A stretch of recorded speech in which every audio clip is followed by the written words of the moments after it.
para lahat ng mga kasinungalingan niya ma-recall. Kung paano niya pinaikot, niloloko yung mga madlang people. Ito yung zona ng bangag niyong presidente noong 2024. Niyayabang netong sinungaling na to na nakatapos daw sila ng 5,500 project sa flood control. Sa pagpihit ng panahon, ang hagupit ng La Nina at mga matinding pag-ulan naman ang ating binabantayan at pinaghahandaan. Mahigit 5,500 flood control project ang natapos na.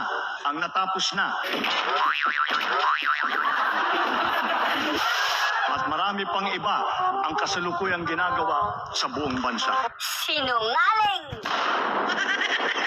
Meanwhile, wala kaming makita.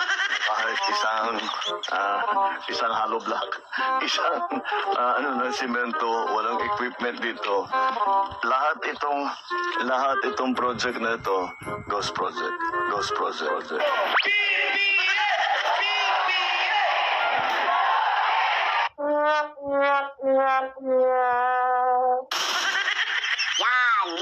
Yan tayo eh. Inuna kasi yung yabang eh. Nagyabang muna bago verify eh. Sa sobrang tanga ng presidente nyo, hindi marunong mag-due diligence eh. Kala ko ba 5,500 flood control project tapos na? Tapos bigla mong sasabihin, miski isang hollow blocks wala kang makita? Ibig sabihin yung pinagyayabang mo sa zona mo, puro kasinungalingan pala. Piruin mo, sinungaling ka na, manloloko ka na, magnanakaw ka na, adik ka pa. Ang sabihin mo, 5,500 kayong naghati-hati sa insertion sa kasatong pats. Ang galing mong gumawa ng teleserye, hindi ka patamaan ng kidlats. Kung buhay lang si Kuya Germs, pinasok ka niya sa dots. Sa sobrang galing mong mag-entertain, pati si Tito Soto napakindats. Dito na nga. School bubol. Humingi po siya. Humingi po. Doon po sa may project. Konting aral lang, konting bulak po. Lang nga naman Tito, sino ba kinikindatan mo ha? Si Bryce o si Alcantara? Teka, bading ka ba? Ang kapal-kapal ng bigote mo, landi mo, susumpong kita kay Helen Gamboa. Buong bansa nagkakagulo na dahil sa adik na amo nila. 1 trilyon kinukubra. Buong bansa ay bumaha. Sina Tito Ping at Martin, si Saldi ay napaamin. Silang lahat ay kumukubra ng pera sa ating bayan. Mahigit 5,500 flood control project ang natapos na. Lahat itong project na ito, ghost project. Anak ka ng po. Anak ka ng po. Nakita nyo? Sa bibig niya mismo nagmula yung 5,500 project, tapos niyabang niya pa. After 1 year, ghost project pala, tapos siya rin nag-imbestiga. Tapos yung mga kinulong, putralis mga hindi pa kilala. Kung sino-sino pinagdadampot para maging scapegoat nila. Yung mga palusot nyo, masyadong halata. Yung mga pinagkukulong nyo, kayo lang nakakakilala. Yung maniniwala lang dyan kung hindi bayad, tanga. Alam nyo nang ang nuknukan na bobo yung mga supporter nyo, tinatanga nyo pa. Gusto na naman tayong pasakayin sa Chubibo na sila mismo yung gumawa. Lahat ng mga pangalan na kinanta sa Senate hearing, wala dyan. Mga di marunong umarte yung mga extrang pinagkukuha nyo kung anumang pelikula yan. Siguro mga tigi-isang maleta rin yung talent fee niyan. Tapos yung perang ginamit sa pelikula na yan, pera ng taong bayan. Siguro napakalaki din ang kinita kung sino man nag-direct niyan. Isipin nyo yung sarili niyang gobyerno pinapaimbestigahan niya. Yung magnanakaw, siya. Yung nagpapaimbestiga, siya. Yung ICI, sa kanya. Pati ombudsman, bata niya. Sometimes you have to bend the law. Gago! Am I right, Secretary Remulla? Am I right, Secretary Remulla? Yes, sir. Lang ya talaga. Saan nyo pinaglalagay yung utak nyo? Di ba mambabatas kayo? Bakit bend the law? Di ba dapat no one is above the law?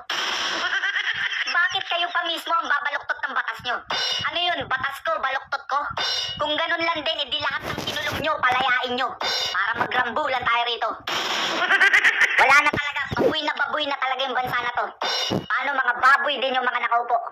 Sino ba kasing bumoto rito? Biruin mo, babaliin mo yung batas kung di ka ba naman bobo minuminuto? Pansinin mo yung nasa likod mo, gulat na gulat, buti hindi ka tinadyakan. Hiyang-hiya sa mga sinabi mo, putik na papapikit na lang. Alam mo yung dapat asikasuhin mo? Ang asikasuhin mo yung utol mo, si Viva Man.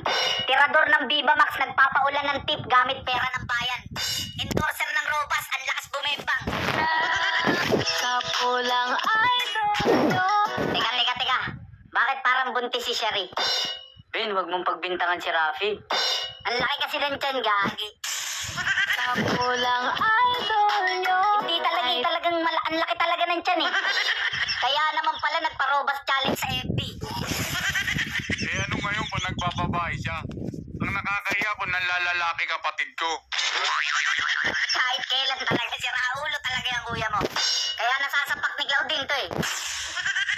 Yung mga tulpo, nakakahiya na. Eto, bendalo. Kaya pati utak, bend na. Eto naman si Totoy Laklak. Nagluluspay ng pera ng bayan sa Amerika. Ikaw naman, idol. Paano ka magiging tapat sa bayan kung mismong sa asawa mo, taksil ka? Tapos yung ombudsman natin, di ba dapat member ng Philippine Bar with impartiality and competence? Saka may legal or judicial 10 years experience. Eh yung ginawa niyong ombudsman mukhang takas ng bilibid na may 10 years sentence. Saka lahat ng traits ng pagiging ombudsman wala sa kanya. Iisa-isayin ko sa'yo, makinig ka. Yung una, high integrity, wala ka na. Pag sang-ayon mo pa lang sa gunggong na to, bagsak ka na. Pangalawa, independent, wala sa hilatsa ng muka. Paano ka magiging independent kung paaso-aso ka? Pangatlo, competent, lalong wala ka. Kung impotent, pwede pa. Paano ka magiging competent? Anong petsa na wala ka pang nahuhuling malaking isda? Oo nga pala. Paano nga naman niya uhulihin kung yung mismong malaking isda yung boss niya? Eto, matindi. Sobrang tatalino. Sa sobrang talino ng mga bata mo, alam nang nasa ibang bansa si Saldico, pinuntahan pa rin sa kondo. Yung katalinuhan nila, naka-video. Pilit kinakatok, pilit pinapalabas si Saldico. Para daw mag-serve ng warrant, kaso mukhang wala daw tao. Hindi lalabas si Saldi dyan kahit wasakin niyo yung pinto. Aba, sumili pa, hindi pa nakontento sa katok. Wala nga si Saldi dyan, nasa ibang bansa, nagtitiktok. Mahal mo na. Wala tayong magagawa, mahal mo na. Matagal. Papunta naman tayo sa PCIJ. Dito pa lang sa inilabas ng PCIJ, makikita mo na kung sino ang dalawang pinakamalaking buhaya sa Kongreso. Yung dalawang distritong nakatanggap ng Lion Share o kung tawagin nila, espesyal na pondo. Ang pangalawa sa listahan, sa Leyte, unang distrito. Nasasakupan ni Martin Romualdez alias Tambaluslos, yung pinsan ng Pangulo. 14.4 billion yung allocable ng demonyo. Saka kanino mo isusumbong yan, laging kasama ni Tulfo. At yung nangunguna sa listahan, Ilocos Norte, unang distrito. Miyembro ng First Family, Sandro Marcos, anak ng Pangulo. 15.8 billion yung allocable ng Batang Demonyo. Batang-bata, bagong asa, pinakabatang miyembro ng sindikato. Eto nakakapagtaka. Mas malaki ang pondo ng distrito ni Sandro kaysa sa ibang distrito na may milyong-milyong residente. Alam nyo ba kung ilan ang populasyon ng distrito ng Ilocos Norte? 300,000 lang pare. Pero si Sandro yung pinakamalaking pondo, ibang klase. Huwag ka na magtaka. Siyempre, anak ng presidente. Kaya kailangan mas malaki. Mula lolo hanggang tatay magnanakaw pare. Pansin nyo yung mga ninakaw? Palaki ng palaki. Kaya nga ito bata pa lang tinuturuan ng maging tirador ng Ilocos Norte. Yung political career nyo matatapos na kay Sandro. Biruin mo magnanakaw yung Pangulo. Yung pinsan yung anak ultimo lolo. Itaga nyo sa bato kahit kailan hindi na kayo mananalo. Parang Trillanes lang yan kahit tumakbo ng barangay tanod talo. Alam nyo ba yung allocables ngayon? Tinuturing na DPWH pork barrel. Kasi nga nakapaloob yun sa president budget. Kaya tingnan mo yung Kongreso tahimik, hindi nila matakil. Kasi nga yung unang-unang tatamaan yung Pangulo, habang yung mga tao nag-i-struggle.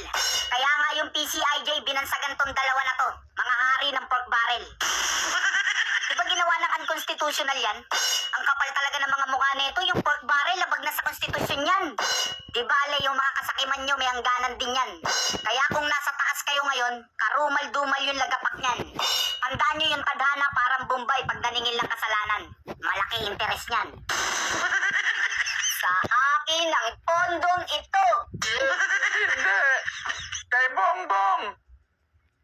animal, huwag na kayong mag-away. Sa atin ang pondong yan. Kasama yung bago nating member, si Sandro. Bagong trainee ko yan. Tuturuan nating maging dalubhasa yan. Eto, tatandaan nyo mga bata. Hindi na tayo bababa sa pwesto. O ano pang tinatanga nyo? Ilabas ang maleta. Huwag kang masyadong halata. Bato, bato sa langit. Ang matama ay huwag magalit. Bato, bato, bato sa langit. Ang matamaan ay umiekis ang pangang. Huwag kang masyadong halata.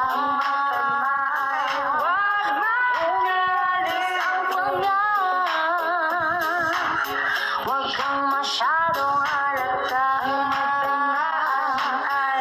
Huwag masyadong halata. Nyo na nagkaupo.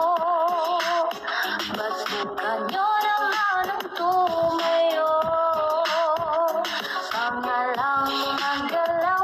Pangalang magalaw dito. Kasi ninyo maasahan to. Tao po, nandiyan po ba kayo sa loob ng malaking bahay at malawak na bakuran? Mataas na pader, pinapaligiran at nakapilang mga mamahaling sasakyan. Mga bantay na laging bulong ng bulong, wala namang kasal pero marami ang nakabarong. Lumakas man ang ulan ay walang butas ang bubong. Mga plato at kutsara na hindi kilala ang dudong. At ang kanin ay singkutin, ang gatas na nasa kakulan. Kahit na hindi pasko sa lamesa ay may hamon. Ang sarap sigurong manirahan sa bahay na ganyan. Sabi pa nila ay dito mo rin matatagpuan ang tao na nagmamay-ari ng isang upuan. At pag may pagkakatao'y pinag-aagawan, kaya naman hindi niya pinakakawalan. Makikita ko lamang sa ayak ng sisigawan. Bongbong nyo na nagkaupo. Basukan nyo naman ang tumayo. Pangalang magalaw. Pangalang magalaw dito. Kasi ninyo maasahan to. Teka. Master Glove, pag puro tayo paging hindi tatamaan yan, hindi tatablan yung mga iupak na yan rektahin na natin. Parang ganito. Ayok ka, andyan ka pa po ba sa loob ng malaking bahay at malawak na bakuran? Akyatin sa pader, tapos paligiran. Pitpitin palabas, itsa sa sasakyan. Pinsan mo ba yung lagi bulong ng bulong? Sarap sungalingalin yung nguso at masake ng barong. Blood control na sindikato sa iwahe, ikulong na puro mga sinungaling nagsitangos ang ilong. At yung sala namin balak kong ilipat sa bubong. Ganon din naman yung baha umabot sa bubong. Ang sarap sigurong tumira sa bahay na ganyan. Tapos mga kotse nyo, wala namang paglagyan. Ang kapal naman ng mukhang may-ari ng ganyan. Pera ng taong bayan, ipapatalo nyo lang sa kasino. Tanginumin nyo, walang matatago, isa-isang mabibisto. Si Bongbong nyo na nagkaupo. Basukan nyo naman ang tumayo.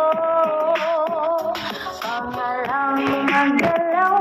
Pangalang magalaw dito. Kasi ninyo maasahan to. Mawalang galala po mga buhaya po kayo. Kung meron ranggo mga hayop, presidente po kayo. Alam nyo ba, alipong ako umabot na sa noo. At natuto na sumisid sa bahay yung aso ko. Inang ina ninyo, pinang kasino nyo lahat. Sana yung speaker nyo matasamaan ng kidlat. Pati si Wawaw, di makatingin sa mata. Ito yung tipo ng tao na madaling kumanta. Konting takot, konting sindak, aami to. Kung ako lang nandyan dyan, pasusukahin ko to.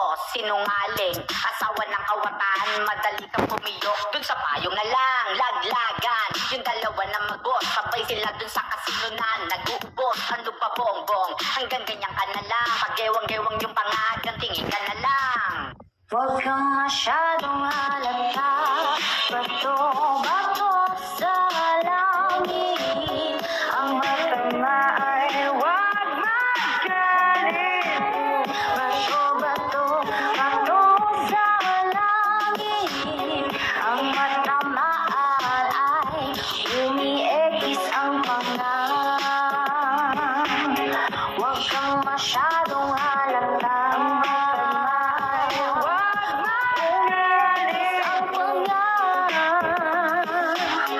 Huwag kang masyadong halata. Huwag masyadong halata. Huwag niyo na